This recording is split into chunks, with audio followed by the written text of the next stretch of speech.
Boa noite.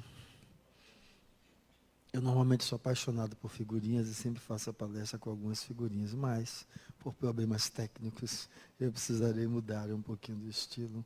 Mas eu vou pedir que vocês sensibilizem mais o olhar imaginativo.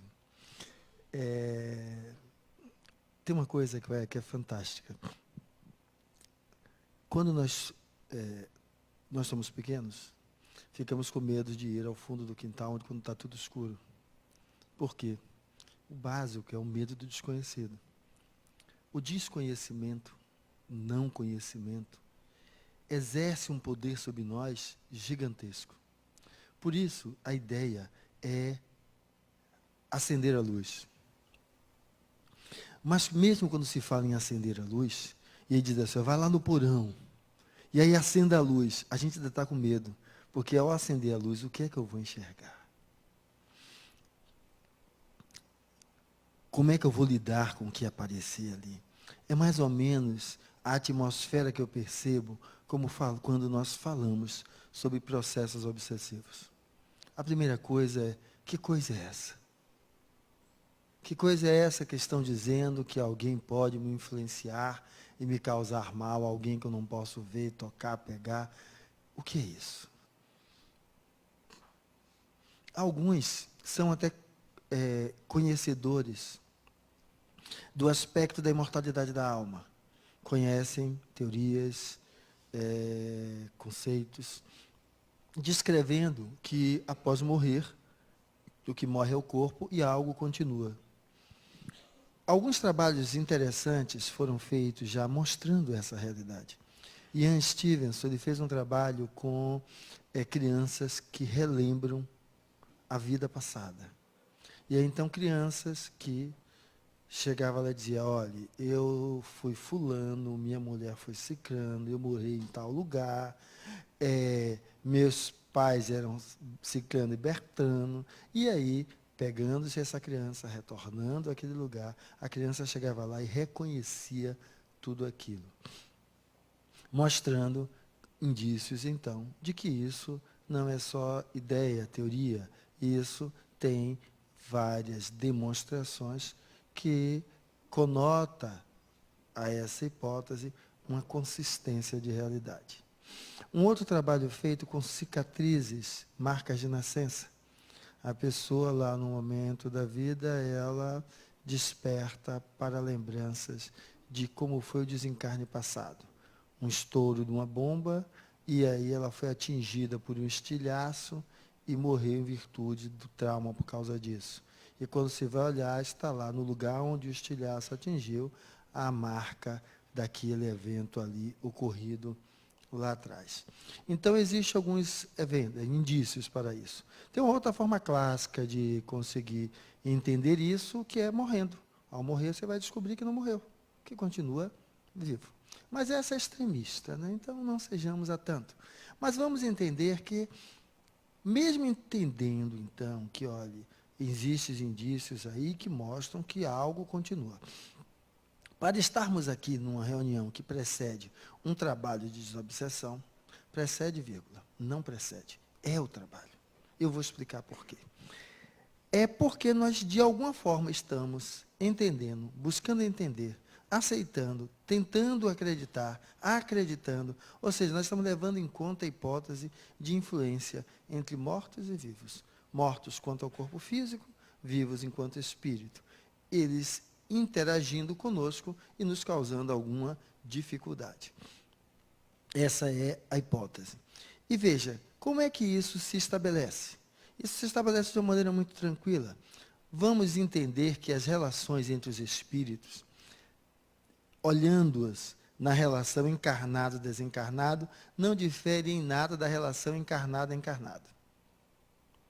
E perceba uma coisa, alguém que aparece aí dizendo que você fez e aconteceu com ele, e ele quer que você pague por aquilo, tudo bem. Ele diz, poxa, mas depois de tanto tempo, né, a criatura morreu, ainda continua assim. Para nós lembrarmos como é simples entender, vocês já viram casais que se separaram, né? Estão separados há 20 anos, mas quando ela vê ele com a outra, ou com as outras, Fala como se estivesse vivendo junto. Só se separou nos corpos. Mentalmente está anexada a ele, ou vice-versa, ele a ela, ou hoje ela a ela, ele a ele, seja qual for a conjunção. Então, é aquele amiguinho que a gente brigou na escola, que era o melhor amigo, mas aprontou alguma coisa, a gente não quer ver mais. Toda vez que ele passa, às vezes 4 anos depois, a gente ainda olha com aquele sentimento. Então, o que é que acontece? O que nos vincula é justamente esse termo que eu usei no final, aquele sentimento. É esse sentimento que nos vincula. E como é que ele nos faz adoecer? Porque toda vez que estamos cristalizados em alguma coisa, nós limitamos a nossa capacidade de fazer outras. Então, para vocês entenderem o que é isso. Está na festa, viu o amiguinho, com quem não se deu bem, ou viu aquela outra que ficou com o seu, ou o outro que ficou com a sua, e na hora que você está ali na boca, a criatura chega, pronto, o ambiente mudou. Mas digamos o seguinte, você é uma pessoa mais evoluída, já leu um pouquinho, já conversou, já olhou, e aí está bem. Aí na hora que você ali está bem, diz, não, mas isso aí é tranquilo. Só que o seguinte, você é mulher e ela vem com aquele vestido, que bastou entrar, olha a presença, está todo mundo olhando, e aí aquela invejazinha que fica lá atrás dá uma catucada, ou o contrário, é o amiguinho que chegou, mas veja só, quando ele chega, os outros coleguinhas correm todos para ele, e aí você que estava segura de que já tinha superado aquilo, se sente meio só, o outro levou o que era seu, ou quando é homem, está lá, né? Terminou lá com a criatura, e aí está com a sua lá digníssima, só que daqui a pouco vê a criatura entre as amigas, conversando de maneira muito tranquila, solta. Ele olha para ela, algum tempo que já não se encontram mais, e ela está mais bonita. Ela que era mais retraída, pouco dada à comunicação, estava ali de maneira exuberante. Olha aquela invejazinha na ponta da orelha. Ou seja, toda vez que temos para com o outro algum sentimento que nos vincula, nós perdemos a capacidade. Que capacidade? De justamente ser quem somos.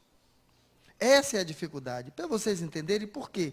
Se o espírito que está ao seu lado conseguisse enxergar assim, ele ia entender quem ele é. Ele é o quê? Um espírito imortal. Que se ele está ainda lhe perseguindo, é porque existe vida após a morte do corpo físico. Se existe vida após a morte do corpo físico, significa que a vida continua. E se continua, ele pode prosseguir a vida dele. Mas tirou a minha mulher. Não tirou, foi um personagem que ela viveu, porque ela é espírita assim como você e continua. Tirou meus filhos? Não tirou, são espíritos, continua. Então, começa a mudar a ótica. Então, o que é que eu estou dizendo? Mesmo o desencarnado se enxergar enquanto espírito imortal. E se enxergar enquanto espírito imortal é se enxergar como uma promessa ainda não cumprida. Se enxergar como um mar de possibilidades. E o que é isso? É o dizer que está na entrada daquela porta. Tem como voltar atrás e começar de novo? Não, porque o tempo já passou, já foi. E por falar nesse já foi, para a gente falar também desses vínculos, né? É muito comum, principalmente hoje, que as separações se tornam cada vez mais efusivas, né? E às vezes os reencontros. Eu encontro-me com minha amiga aqui, Rosane, no início, aos 12 anos, era aquela coisa linda, né? A gente começa a despertar para a paixão, aos 14 anos, aos 15 anos, começamos aquela paquera, aquele namorozinho, mas aí mudamos de cidade. E aí ela foi tocar a vida dela e eu a minha. Era o amor, a paixão da minha vida. E agora, aos 53, a minha cara metade, já não tão cara, muito menos metade, eu começo já a enxergar mais os defeitos do que as virtudes, e na realidade é que eu projetava virtudes que eram minhas nela, e agora eu estou projetando defeitos que são meus nela. Eu quero apartar-me dela. Encontro, olha quem? Rosane. O amor da minha vida daquela época. Vamos viver aquela paixão que não vivemos. E aí, ela também, separada está, e vamos nos encontrar. Somos a mesma pessoa que éramos há 35 anos atrás? Não. Mas eu guardo em mim, pelos elementos afetivos, emocionais que foram vividos, a hipótese de que ela seja, então, a resposta do que me falta. E aí, não enxergo ela, mas sim os meus anseios. E aí faço a proposta de começar a relação com ela. É verdadeira essa relação? Não. É baseada em uma Rosane que existia há 35 anos atrás e não que está agora. Isso é para vocês entenderem o que é cristalização. Porque o personagem que está junto com vocês, buscando ainda lhe influenciar, ele está cristalizado. Ele está lembrando de um passado que já não é mais real. Porque ele não é mais o mesmo, muito menos você é mais o mesmo. Então, esse é o processo. E por que então que ele não se desvincula? Do mesmo jeito que você continua olhando para alguém do passado, ai, se nós tivéssemos ficado juntos. Ou seja, da mesma maneira que nos fixamos enquanto encarnados, já que o corpo não vive de per si, ele ganha vida a partir da presença do espírito ali, dando-lhe vida, quando a morte chega, é o corpo que morre. A experiência fica agregada ao espírito e ele continua sendo quem é. Por isso que a morte não transforma ninguém. Ninguém. Quem serei eu quando desencarnar e acordar do outro lado? A mesma coisa que é hoje. A mesma coisa. A morte não transforma ninguém. Por isso que eu dou aviso aos navegantes que têm a ideia de abreviar o curso dentro dessa trajetória do corpo físico, por causa das dificuldades e reveses que viver a vida física hoje nos traz, porque o momento que você der o final a isso, não há final, você continua. Aí alguém pode dizer, sim, mas eu saio daquela família, daquele problema, daquele contexto. E aí eu vou voltar de novo à ideia das cristalizações. Você tem 2 filhos, gêmeos. Quando eles começam a crescer, é a mesma família, os mesmos pais, são do mesmo sexo. Cada um cria um caminho diferente do outro.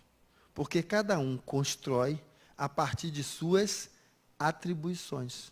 Que atribuições são essas? Dadas pelos pais? Inocentes figuras.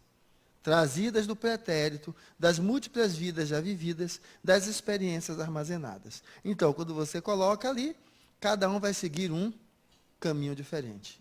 Então, o que é que acontece conosco? Vamos entender que, frente à perspectiva de uma trajetória, cada um pode fazer uma trajetória completamente diferente da outra. E o aspecto dessas cristalizações é que, quando nós, em vez de entendermos que não podemos voltar atrás e fazer um novo começo, mas entendemos que daqui para frente eu posso fazer um novo fim, nós ficamos presos àquilo que passou. E aí não conseguimos nos desvencilhar. Com eles acontece a mesma coisa. Então, quem está ao seu lado não é um monstro, não é o capeta, não é o cão, não é o demônio, não é um fantasma, é uma pessoa similar a você, a todos nós, que ainda vinculados às paixões, porque você lembra a história das paixões? As paixões são isso. São coisas que lhe tiram do eixo de enxergar a vida com maior nível de consciência. E é isso que ocorre com eles, é isso que ocorre com vocês. E aí eu pediria um espaço de clemência, piedade, comiseração, misericórdia. Imagine.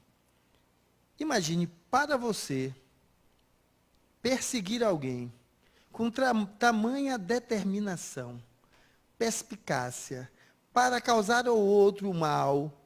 Você precisava estar como? Você em pleno gozo de sua saúde mental, de seu status emocional equilibrado. Você faria isso? A pergunta precisa ser essa. Se faria, ótimo. Juliano Moreira está ali, alguns psicoterapeutas também. Mas veja só, não faríamos isso. Então significa que o que é que está acontecendo com quem está com você é uma pessoa doente. É uma pessoa doente. Mas aí, mais uma vez, falando das cristalizações, o tal do doente apertou o pescoço, matou a mulher, jogou pela janela, e aí diz, mas ele é uma pessoa doente. Não, mas ele vai ter que pagar.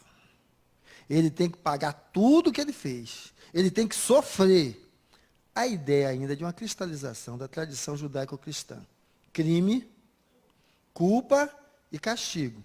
Se houve um crime, há um culpado. E o culpado deve ser castigado. Como se o castigo apagasse o crime.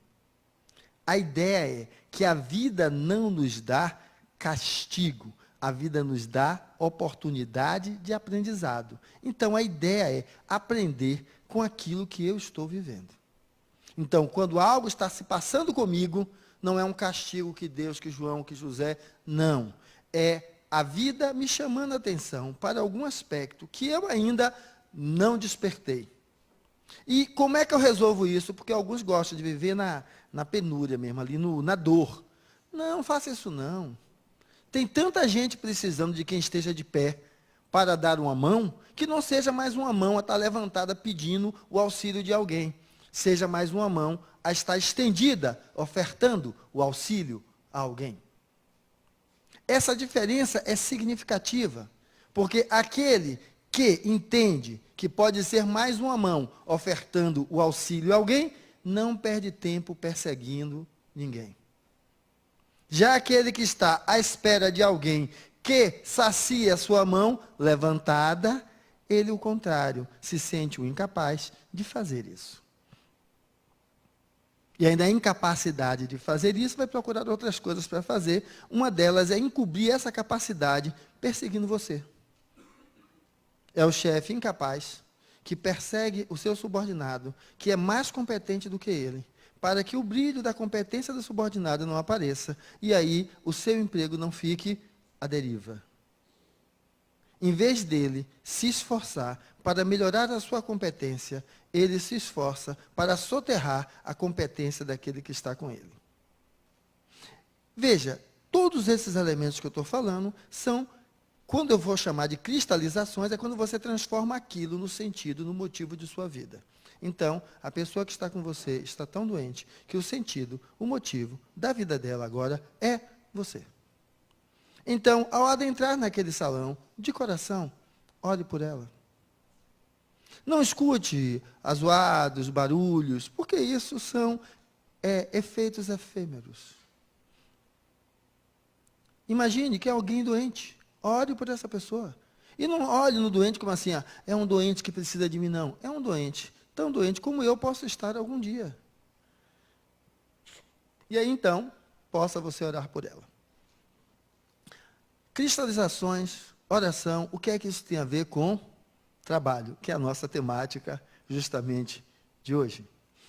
Eu entendo que quando vamos falar de trabalho, ele vai nos puxar para a necessidade de um outro olhar. Teve algo que eu ia falar no meio e terminei me perdendo, mas vou ver se eu recosturo de volta de novo. É o seguinte, qual é a finalidade do trabalho? Trabalho, a finalidade dele é autorrealização.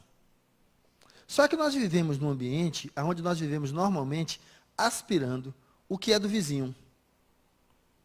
Aparentemente, a mulher do vizinho é mais bonita, o marido do vizinho é mais bonito, os filhos do vizinho são mais bonitos, o carro do vizinho é melhor. Ou seja, achamos que o do outro é melhor do que o nosso. Quando a gente está quando a gente está na fase de mania, não. Somos melhor que Deus. Deus é algo subalterno, que nem existe. Quando nós estamos fora da mania, quando a gente está mais embaixo. Normalmente, para vir aqui nesse trabalho, você está na fase mais embaixo.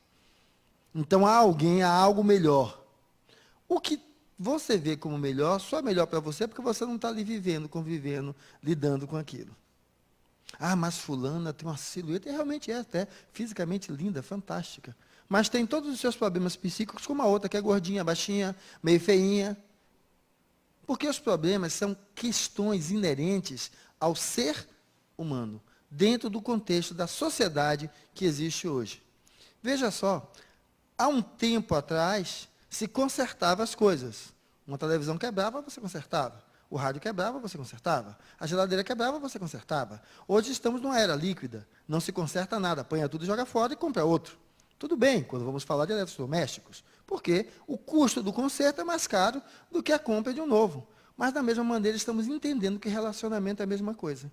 Se eu me relaciono com o João, a gente vive junto há algum tempo, começa a dar errado, joga João fora e pega José.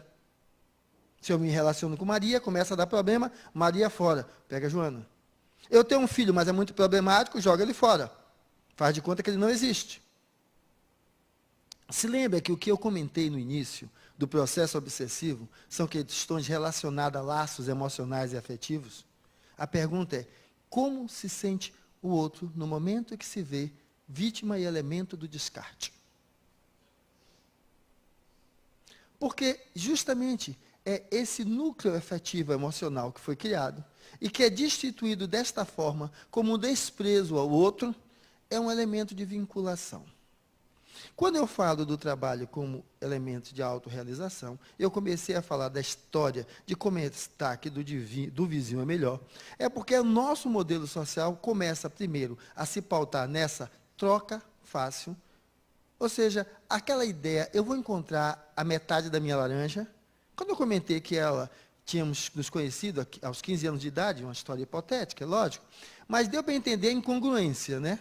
Mas, mesmo assim, mexe um pouquinho no peito com aquela história daquela velha paixão. Mas, somos duas metades? Não. Eu sou uma pessoa e ela, outra pessoa. Eu com milhões de encarnações construindo a minha história, ela com milhões de encarnações construindo a história dela. Somos pessoas diferentes. Quando eu olho para ela, que sinto nela aquela coisa maravilhosa, é porque eu não estou enxergando ela, mas enxergando aquilo que eu quero encontrar em alguém. Quando eu começo a conviver, eu vou começando a identificar a diferença entre o que eu queria, e por isso dessa forma eu enxergava, e o que a pessoa é. E aí, quando eu começo a deixar isso claro, eu começo a dizer, ó, não quero mais. Que é a história do amigo. Nós vamos, às vezes, achar que quem é um amigo é aquele que faz tudo o que eu quero. Esse não é seu amigo. O seu amiguinho é aquele que lhe diz o que é necessário. Olha, você pisou na bola hoje. Você falou mal com seus pais. Você brigou com fulano e isso foi incorreto. Amigo é aquele que está disposto a auxiliar você no sentido de estar sendo sempre verdadeiro com aquilo que ele percebeu e ele sentiu. E não fazendo aquela vaselinazinha. Então, essa ideia dessa construção, que é uma construção que cria vínculos, se torna mais fácil nas amizades de Facebook, de WhatsApp, que a gente nem vê, deixa de atender. Deixamos de cultivar esse tipo de contexto de relação. E a ideia de trabalho é que esse trabalho deve ser autorrealização, porque na autorrealização eu me afirmo enquanto pessoa. Mas essa ideia de achar que o melhor é o do outro, então, se eu sou porteiro, se eu sou coordenador de sala, se eu sou médico, se eu sou advogado, mas o Neymar é jogador de futebol, que ganha não sei quantos milhões. Eu começo a aspirar, ser ou ter o que ele tem. Como se a autorrealização dependesse do retorno financeiro. Fosse o retorno financeiro o elemento que marca a autorrealização. Como se o retorno financeiro fosse o único elemento que marca isso. E como se o retorno financeiro fosse a única forma de autorrealização. Quando lemos o Evangelho, você vai ver lá, amai o próximo como a ti mesmo. E eu acho que a expressão disso, que é aquela história de faça o outro aquilo que você gostaria que fizesse a você, desde quando você não seja nem sádico, nem masoquista. Então, ou seja, você convive dentro de um ambiente de maior tranquilidade, faça o outro no sentido de buscar nunca agredi-lo, mas sempre ser cortês, educado. E aí é que nós vamos entender. Porque parece que quando se fala isso, certo? Esse amável uns aos outros, é sair aqui dando sopa, é sair acolhendo quem está ali nas ruas deitado. Façam isso, que tem gente que precisa. Mas não é isso que estamos dizendo. O que estamos dizendo é o seguinte, na sua atuação profissional, trate o outro com o mesmo respeito que você quer ser tratado e cobre a ser tratado quando você precisa do trabalho de alguém. Seja para com o outro como você quer que os outros sejam para consigo. Você quer que a pessoa que você contratou leve o trabalho dela tão a sério que dê o melhor dela para lhe dar o melhor daquilo que você contratou. Faça você o mesmo. Dê o melhor de você para entregar ao outro o melhor daquilo para o qual você está naquela função. Mas eu sou dona de casa, ou dono de casa? Também. Também. A empregada doméstica que trabalha com você, o porteiro da sua casa, porque tudo isso é relação. Porque é fácil chegar aqui e distribuir sopa, chegar aqui e distribuir, cobertores para os idosos. É fácil, você não conhece a criatura, faz aquela amizade que começou a trabalhar ali e acabou. Faça isso com quem está em casa todo dia. Faça isso com um desconhecido que bate lá na sua mesa pedindo aquilo que você se prontificou a ser enquanto profissional. E dê o melhor de você. Faça o melhor de você. Não fique olhando o que o outro tem no outro cargo. Porque veja, você vai procurar um serviço qualquer e chega lá e é atendido com respeito, com dedicação. Aquilo que você foi procurar, a pessoa que estava incumbida daquilo, o fez da melhor forma possível. Veja como você sai de lá. E veja o inverso. Quando, ou seja, a pessoa vê o que o trabalho dela foi capaz de dar, também se sente satisfeita, desde quando ela esteja olhando para o que ela faz.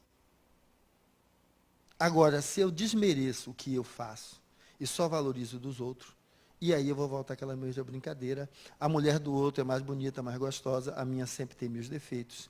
Os filhos do outro têm mais outras coisas, porque os meus têm meus defeitos. Eu nunca estou vivendo aonde eu estou. Que é a mesma coisa que eu faço quando estou lembrando do passado. Do Fernando que namorou Rosane. E não existe mais. Ou do Fernando que lá na frente, se ganhar na loteria esportiva, vai fazer não sei o quê. Então, a cada momento, eu nunca estou vivendo um momento. Eu estou vivendo ou o que passou, ou o que ainda não chegou. Então, eu estou vivendo a profissão que eu queria ter, na forma de remuneração que eu queria ter, na forma de visibilidade que eu queria ter. Me queixo do que eu não tive, porque promoveram o outro, não a mim. Porque não aumentaram o meu salário, deveria ter aumentado, e não consigo viver o presente. Ou seja, buscar fazer daquelas 8 horas, pelo menos, que eu estou ali, um momento de autorrealização. Como é bom você sentir que você está fazendo e dando o melhor de você. Agora, esse olhar de achar o do outro melhor, leva você a não encontrar nunca com o seu melhor.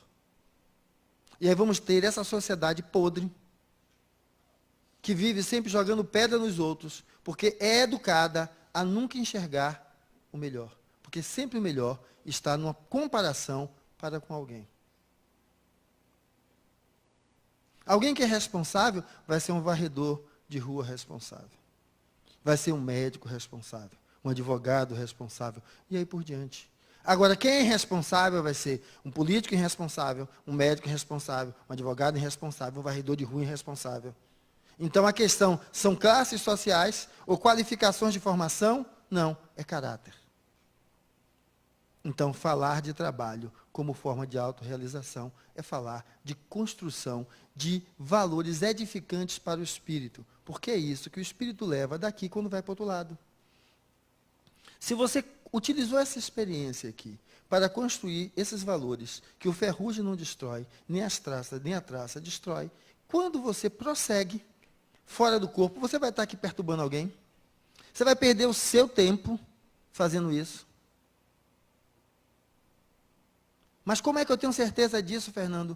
Olhe hoje como você lidar com as pessoas que estão na contramão do seu caminho, do seu movimento. Porque você vai entender como você vai ser depois de desencarnar.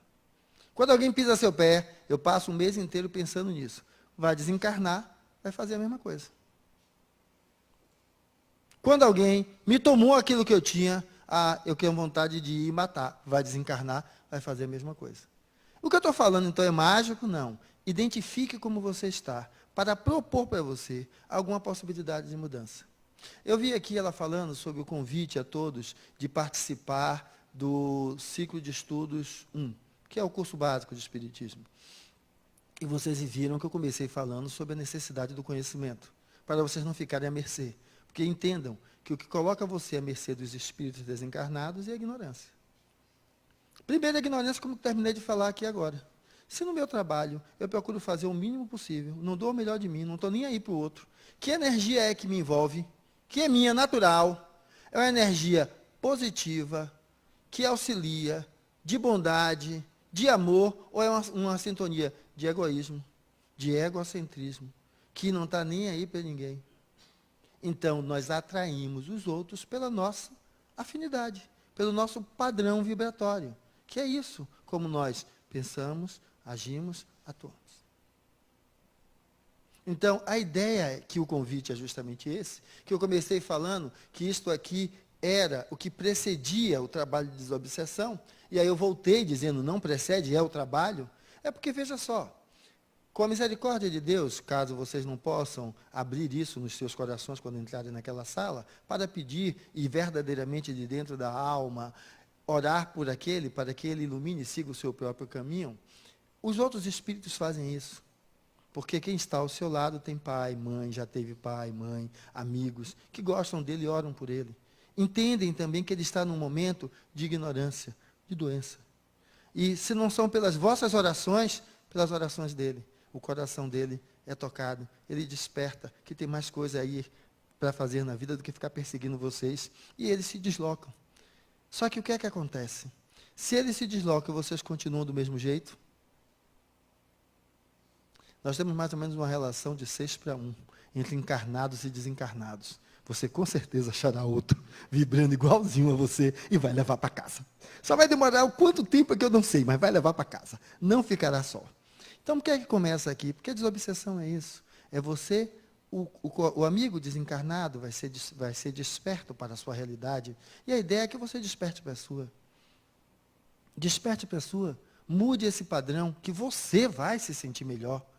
Você vai deixar de se olhar como algo que não presta, e ao contrário, valorizar e potencializar o que você tem e que é bom e presta, que é você. Desde quando você não fique se queixando, mas sim se colocando sua energia disposta ao trabalho. Então, essa é o movimento. E quando estamos falando do curso básico de Espiritismo, não é para que ninguém se torne espírita. Porque uma das coisas que eu gosto muito do orador Mor dessa casa, de seu presidente e idealizador, é que a importância é nos percebermos espírito. Qual a bandeira religiosa que você vai abraçar? Fica aí a critério. E se perceber espírito por um único motivo. Eu estou falando das tradições, de toda a tradição judaico-cristã, para não entrar em outras que não trazem esse olhar, não por demérito, nem por valorização delas. Mas vamos entender uma coisa. Nós que acreditamos em Deus, e nos entendemos filho dele, e nós colocamos para falar de Deus, que como somos a parte, o filho, a coisa menor, não conseguimos enxergá-lo, nós usamos um truquezinho básico, né? Vamos exaltar o melhor que há em nós, porque ele é de isso para mais, né?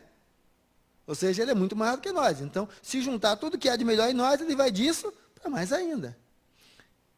Quando o teu filho lhe pede pão, você dá pedra?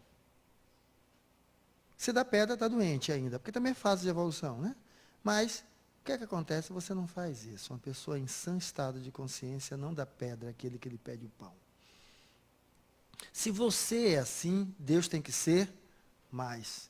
Então, ele não pode lhe propiciar uma oportunidade de vida que seja para comer pedra a vida inteira. Para ser castigado, pelo quê? Pela ignorância? Porque o que eu não fiz por ignorância. Ah, mas você sabia da boca para fora. É igual o médico pneumologista que está orientando o paciente a não fumar, mas ele fuma. Ele sabe a teoria, não sentiu na pele ainda. Quando sente na pele, para de fumar. Aprende o que é o autocuidado, a importância do autocuidado. Então, veja o que é que ele lhe dá. Aquilo que ele falou com Pedro. Mestre, e aí? O que devemos fazer? Jesus disse, perdoar. Ele diz, mas mestre, perdoar quantas vezes? 70 vezes, 7 vezes. Ou seja, infinitas vezes. Ele não nos castiga, não nos culpa, não nos pune. E como é que ele nos perdoa 70 vezes, 7 vezes? Volte, meu filho, reencarne. E de novo, aprenda, cresça. Ah, eu vou voltar e fazer o que eu quiser. Quando você volta, você normalmente é atraído e atrai os seus afins. Então, afins melhoram afins. E é assim que a vida vai se melhorando a cada dia. Então, isso nos traz duas visões. Primeiro, de um Deus que não é aquele fiscal de nada. Ele é aquele que dá a outra oportunidade. Estamos falando, então, de uma vida que não é castigo nem punição, mas sempre oportunidade de aprendizado. Então, esses elementos são libertadores, seja qual for o seu direcionamento dentro da crença judaico-cristã. Que não tem sentido viver uma vida de 85 anos para passar na eternidade, ou no inferno, ou num céu de paraíso. Porque aqui ninguém é anjo. Ninguém. Então, estamos falando apenas de uma maneira do olhar aquilo que está na tradição judaico-cristã, que nos dê um pouco mais de solidez. Então, essa é a proposta. E aí, o que é olhar o ciclo básico? Em vez de estar aqui, então, à mercê do espírito que está atuando sobre você, entenda que processo é esse. Ah, então você está querendo que eu vire aquele defensor de carteirinha do que está no livro dos espíritos. Não, eu quero que você olhe criticamente. Leia, tente entender, faça suas críticas, pondere, desafie. Porque a ideia não é criar seguidores, é criar pessoas que tenham o potencial de auxiliar o outro. Então a ideia é essa, leia, duvide, critique, comece a entender, para que você não fique à mercê, nem do obsessor, nem do orador. Porque o Maria vai com as outras, ou o João vai com os outros. Então, é aprender a usar esse elemento que nos possibilita lidar com o trabalho de uma maneira edificante e construtiva. Mas eu não gosto do meu trabalho. Ótimo, mas você tem a responsabilidade de, nesse trabalho, dar o melhor de você, no sentido que quando você utiliza desse trabalho para o seu sustento, e alguém requisita esse trabalho, existe aí uma relação que está claramente definida. Se você não gosta do seu trabalho, se capacite a conseguir outro. Mas seja pelo menos honesto em fazer com o outro aquilo que o seu trabalho está conectado, que está ali normatizado. Mas eu faço. Então, como eu vejo, eu sou médico, eu faço prescrição, atendo alguns pacientes também da rede pública, e a gente passa lá a prescrição de uma medicação que pega trimestralmente, pega mensalmente, né? E é uma liberação trimestral, de uma guia lá maior. E aí, se tiver uma rasura, um número, alguma coisa assim, volte que eu não lhe dou. Rapaz, a criatura vem do cachoxó. Ele já tem a guia lá, está no sistema dele, que é aquela medicação, que é aquilo que a pessoa usa, mas estava com alguma coisa ali, não, volte para... Como se no SUS você conseguisse voltar para a consulta no outro dia. Aquela pessoa vai ficar sem medicação. Mas ele vai dizer, mas eu não estou errado, eu estou fazendo o que a norma manda. Ótimo. Agora, a questão é que é preciso enxergar além das normas, senão você vira um autômato. Cada caso é um caso, a justiça é assim. Por isso que a gente diz que de cabeça de juiz é igual a bunda de neném, sai aquilo que... Porque é interpretação. Então, poxa, eu vou pegar aquele paciente e vou dizer para ele, tudo bem, olha, está aqui, eu escrevo atrás, oriento para ele, já falo com o seu médico que precisa corrigir isso para o próximo mês. Você tem aí um mês para se virar para conseguir aí lá o que é seu. Mas veja que nesse momento eu estou criando uma relação de empatia. Eu estou vendo que o cara mora no Cabo Bel do Juda, que chega aqui com aquela sacolinha que tem galinha frita, geladinho, porque não tem nem como comprar a comida. Então, particularize. Porque quando você ora para Deus, você quer que Deus particularize você. Aprenda a particularizar o outro.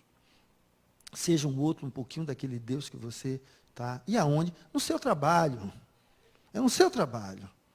Comece a olhar, a ponderar, para que então, nesse trabalho, você esteja sendo esse anjo desperto. Usando o anjo, porque eu falei tanto do católico, né? Aqui ou do protestante, que usa a mesma linguagem do anjo, né? Mas seja, na realidade, o espírito desperto. Porque anjo é aquela imagem de asinhas, né? E não existem asinhas, enquanto espíritos levitamos, né? Mas na tradução da descrição dos textos sempre aparecem as asinhas lá. E por que eu estou falando nisso agora? Porque eu acho que instruir-se é isso. É buscar entender e não ser um seguidor do que o outro fala. Então, é ler criticamente, para que você possa entender livro dos médiuns, livro dos espíritos. Livro dos espíritos vai falar o que é essa relação. Livro dos médiuns, porque alguns que aqui estão porque além de estar se sentindo mal, ouvem, veem, sentem, conversam, falam. Leia. Para entender que isso não tem nada de mágico, nada de misterioso. E para se assenhorar de si mesmo, como um processo, um trabalho de autoconstrução, tenha o trabalho de ler esses livros e buscar entender o que ali está descrito e leia criticamente. E, tiver tempo e puder, participe do ciclo básico. Ah, mas eu não concordei com nada que tinha ali. Ótimo. Você é uma das melhores pessoas que precisaria estar aqui. Conteste. Venha. Conteste. Agora, não é contestar por contestar. Conteste buscando fundamentação para tirar as suas dúvidas. Porque o que é o curso básico é uma palestra dessa, só que maior. Buscando lhe dar esclarecimentos para que você não fique à mercê dos ditos espíritos. Então, a ideia é essa. A ideia é que o trabalho de desobsessão se faz em que contexto? Primeiro, conscientização do encarnado quanto ao movimento necessário que se faz para que ele se melhore enquanto pessoa. Para que ele se transforme no transcorrer da sua trajetória. Para que ele saia de cristalizações que, em vez de auxiliá-lo, a guindá-lo a patamares melhores da encarnação, o mantém presos aonde estava. Tenha feito você a atrocidade que fez. Deixe ela onde está, reflita sobre ela para não repeti-la se você compreende que foi uma atrocidade. Agora, não se congele, nem se culpando, nem se castigando por causa dela. Se propõe a fazer algo em favor dos que convivem nessa encarnação com você. Porque aí é esse o elemento que edifica, o elemento que faz com que você ajude o desencarnado que está junto de você a entender que você não é aquele de ontem, você é o presente. E esse presente é chamado presente porque é o presente de Deus para todos nós. Nós sempre podemos fazer diferente a partir de agora.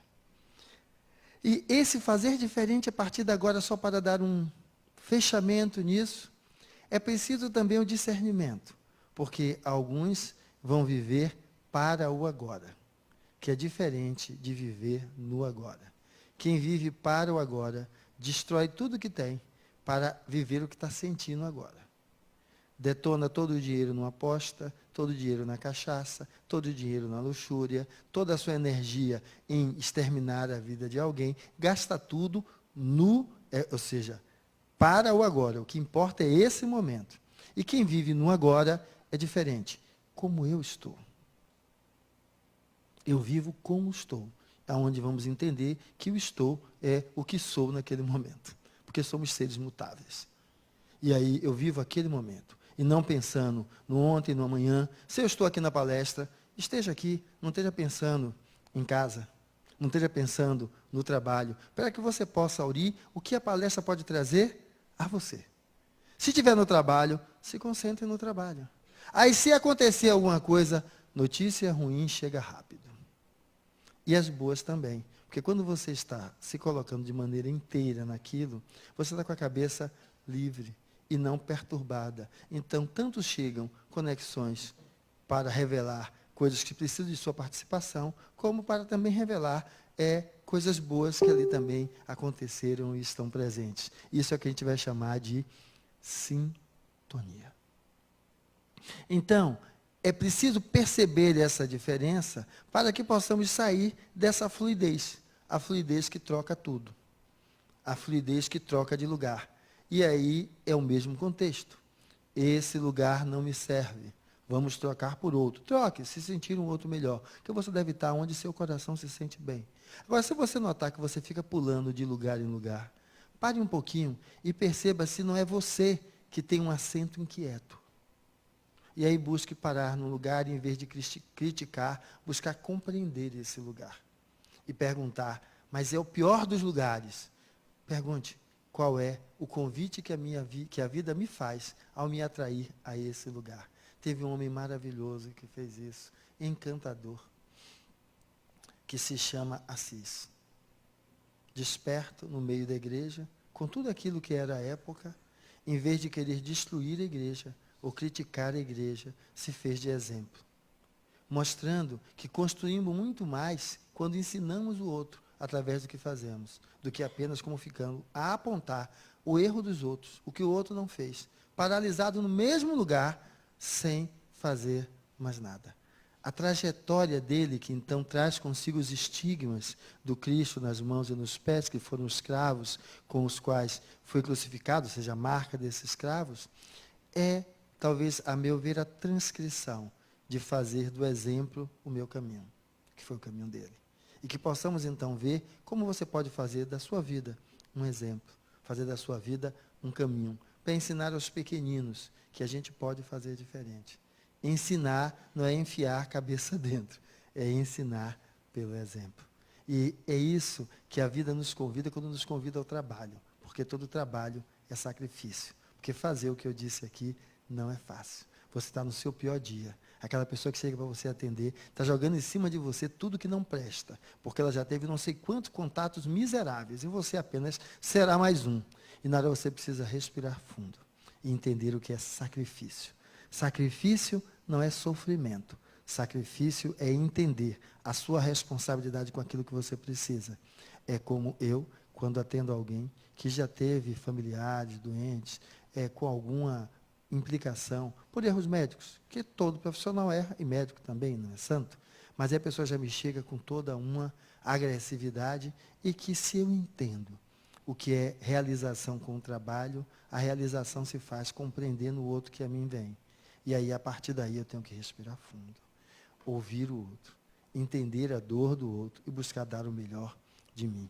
E isso é sacrifício? É, porque nem sempre a gente está com todo esse gás, mas a ideia do trabalho é aprender a fazer esse sacrifício, que quando bem feito, nos ilumina, porque nos leva a superar o primitivismo que está dentro de nós, que é reagir com agressividade quando o outro vem. E que então a nossa agressividade não seja de machucar e agredir o outro, a nossa agressividade seja concentrar as forças necessárias para ser o outro aquilo que ali é necessário, naquilo que ele vem buscar na profissão que você abraçou.